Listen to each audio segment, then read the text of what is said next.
रूपवा सजावेलू हो तू तो बारू सोहागिन छुपावेलू हो ये भौजी काहे ना रूपवा सजावेलू हो तू तो बारू सोहागिन छुपावेलू हो कवना चीज के कमी बा तोहारा रहेलू मनवा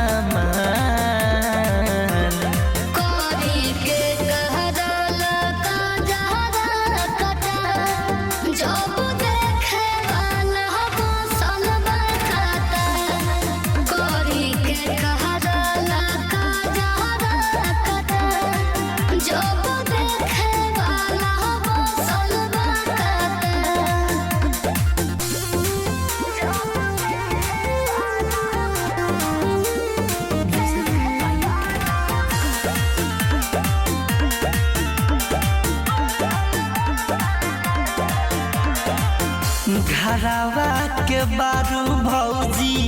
नौकी दुल्हनिया रहेलू ऐसे जैसे रहे बिरहनिया। हाँ तो का करी जी सबूर करा मन में दुख बादेवरू पिया के भूख बादेवरू हंसत खेलत रहे भौजी चेहरा खिली तोहार करी के कहला कजरा कटा जब देखे वाला वो सलमा कटा करी के कहला कजरा कटा जब देखे वाला वो सलमा कटा।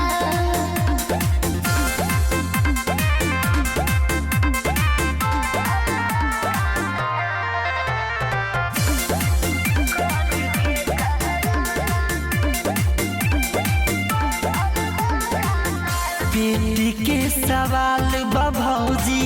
यही से भैया दूर बा कुछ दिन में आ जाइए उनको ना कसूर बा। हम कुछ नहीं की जानत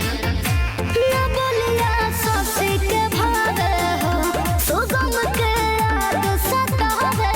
हो काल्हे गइल बा अंकित अकेला भेज दिले बनता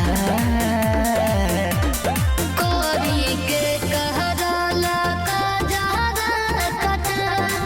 जब देखे वाला वो सलमा कटा